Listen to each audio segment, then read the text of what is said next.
മാന്യ പ്രേക്ഷകർക്ക് എൻ്റെ പ്രണാമം. ഇന്ന് മെയ് ദിനമാണ്. മെയ് 1 തീയതി തൊഴിലാളി ദിനം. എന്താണ് ഈ തൊഴിലാളി ദിനം എന്ന് നിങ്ങൾക്കറിയാം.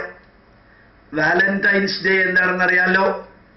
തനി പിമ്പ് പട്ടാളക്കാർക്കും മറ്റുള്ളവർക്കും സ്ത്രീകളെ എത്തിക്കുന്ന ഒരു വാലന്റൈൻ എന്ന് പറഞ്ഞ ആള് അന്ത്യത്തില് രാജകുമാരിക്ക് കത്തെഴുതി പ്രണയം പറഞ്ഞ് അത് രാജാവ് തിരിച്ചറിഞ്ഞ് ആ വാലന്റൈനെ തല വെട്ടിക്കൊന്നു. ആ വാലന്റൈനെ വത്തിക്കാനിലെ പോപ്പ് വിശുദ്ധനാക്കി. അതാണ് ഫെബ്രുവരി മാസം 14 തീയതി 16 തീയതി ആഘോഷിക്കുന്ന വാലന്റൈൻസ് ഡേ. ഏതായാലും ഇപ്രാവശ്യം വലുതായിട്ട് വാലന്റൈൻസ് ഡേയും ചുംബന സമരവും കെട്ടുതാലി പൊട്ടിക്കലും അത് ബീഫും ഒന്നും ഉണ്ടായില്ല. ഏതായാലും നിലനിൽക്കേണ്ടതിനെ നിലനിർത്തും, അല്ലാത്തതിനെ കാലം തന്നെ അടിച്ചു തെറിപ്പിക്കും എന്ന് പറയുന്ന തത്വം അവിടെ വാലന്റൈൻസ് ഡേയിൽ അന്ത്യോദയം ചെയ്തു, അവസാനത്തെ ഉദയം ചെയ്ത് ഇപ്പൊ ഇല്ല അത് ഏതാണ്ട്. ഇനി മെയ് ദിനാണ്. കഴിഞ്ഞ വർഷം മെയ് ദിനത്തില് ഞങ്ങൾ എറണാകുളത്തേക്ക് പോയത് MC റോഡ് വഴിക്കാണ്. ഒരു സ്ഥലത്തും ഈ മെയ് മാസം 1 തീയതി ഒരു കൊടി കാണുകയോ കടകൾ അടയ്ക്കുകയോ തൊഴിലാളി ദിനത്തിന്റെ ഒരു ഫ്ലക്സ് വെക്കുകയോ ഒന്നും കണ്ടില്ല. വളരെ സന്തോഷം തോന്നി. അതും ഒന്ന് മുടിഞ്ഞു കിട്ടിയതിൽ വളരെയധികം ആത്മാഭിമാനവും തോന്നി.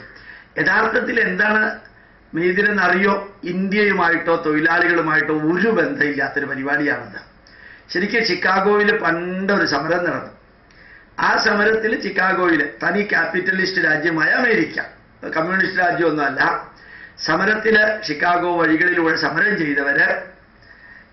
ചെയ്തവര് ഇങ്ങനെ മുദ്രാവാക്യം വിളിച്ചു പോയപ്പോ ഒരു കുട്ടി ഒരു വെളുത്ത കൊടിയും കൊണ്ട് ആ സമരം ചെയ്യുന്നവരുടെ മുമ്പിലൂടെ നടന്നു. അത്രേ, ഒരു വെളുത്ത കൊടിയും കൊണ്ട്. ഈ കുട്ടിക്ക് അറിഞ്ഞൂടെ ഈ പുറകിൽ വരുന്നവര് എന്തിനു വേണ്ടിയിട്ടാണ് ഇങ്ങനെ നടക്കുന്നതെന്ന്. ഇപ്പോഴത്തെ DYFIക്കാരെയും SFIക്കാരെയും പോലെ തന്നെ ഇവരുടെ നേതാക്കന്മാര് ഈ യുവതലമുറയെ കുത്തുവാള എടുപ്പിക്കുമ്പോ അവരുടെ വീട്ടുകാരൊക്കെ നല്ല പൊസിഷനിലാക്കി ഈ യുവതലമുറയെ കുത്തുവാള എടുപ്പിക്കുന്നത് എന്തിനാണെന്ന് അവർക്കറിയാത്തതുപോലെ ഈ കുട്ടിക്ക് പറഞ്ഞുകൂടാ വെളുത്ത കൊടിയും പിടിച്ചുകൊണ്ട് ഈ ജാഥ നടത്തുന്നവരുടെ മുമ്പിൽ നടന്നത്. ഇപ്പൊ ക്യാപിറ്റലിസ്റ്റ് രാജ്യമായ അമേരിക്കയിലെ ഭരണാധികാരികൾ ഈ ജാഥ തടയാൻ ശ്രമിച്ചു. അവര് നിന്നില്ല, നടന്നു. അവര് വെടിവെച്ചു. ഈ വെടി കൊണ്ടത് ഈ കുട്ടിക്കായിരുന്നു. ആ കുട്ടി ആ കുടിയിൽ തന്നെ വീണു. അത്രേ.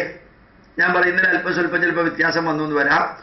ആ കുട്ടിയുടെ ചോര ആ കുടിയിൽ വീഴുകയും ചെയ്തു, അത് ചുമക്കുകയും ചെയ്തു.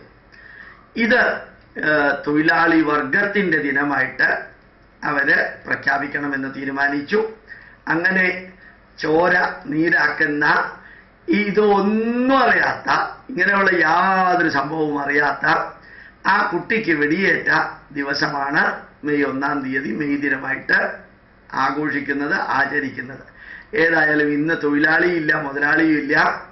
എല്ലാ തൊഴിലാളികളും മുതലാളി ആയിക്കൊണ്ടിരിക്കുകയും എല്ലാ മുതലാളിമാരും കുത്തുവാള എടുത്തുകൊണ്ടിരിക്കുകയും ചെയ്തിരുന്നൊരു കാലഘട്ടത്തിൽ നിന്ന് മാറി ഓരോ തൊഴിലാളിക്കും 4, 5, 6 ലോറിയും കുറേ അധികം ക്വാറികളും ഓരോ തൊഴിലാളിക്കും കീഴിൽ കുറേ തൊഴിലാളികളും എല്ലാം ആയിട്ട് നല്ല തോറ്റിട്ടില്ല, ജയിച്ച ചരിത്രം കേട്ടിട്ടില്ല എന്നും പറഞ്ഞുകൊണ്ട് മഹാസൗധത്തിലിരിക്കുന്ന നേതാക്കന്മാരുടെ കീഴില്, നേരത്തെ തൊഴിലാളികളായിരുന്ന നേതാക്കന്മാരുടെ കീഴില് സാനിയോ കാറിലോ ഒറ്റയ്ക്ക് പോയി പോളിറ്റ് ബ്യൂറോ മീറ്റിങ്ങുകളൊക്കെ നടത്തുന്ന ഈ ഉണ്ടംപൊരിയും കട്ടൻ കാപ്പിയുടെയും കാലമൊക്കെ പോയി കൊക്കക്കോളയൊക്കെ അടിച്ച് ഫിറ്റാക്കി നടക്കുന്ന മഹാനുഭാവന്മാർക്ക് മെയ് ദിനം എന്ന് പറയുന്നത് തൊഴിലാളി ദിനമാണോ അല്ല മുതലാളി ദിനമാണോ, രണ്ടായാൽ എന്താണ്, രണ്ടല്ലെങ്കിൽ എന്താണ് എന്ന ലെവലിൽ ഇന്നത്തെ മെയ് ദിനത്തിന് പണ്ട് ഈ നേതാക്കന്മാർക്ക് വേണ്ടി ചത്തൊടുങ്ങി കുത്തിക്കൊന്നും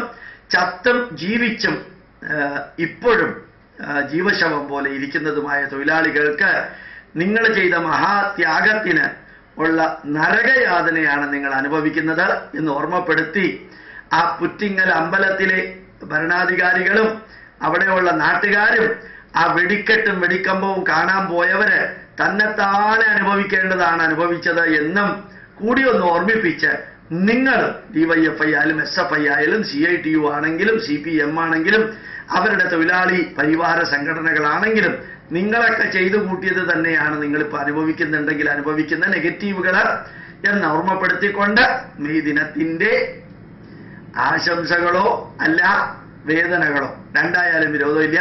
പ്രണാമം, നമസ്കാരം.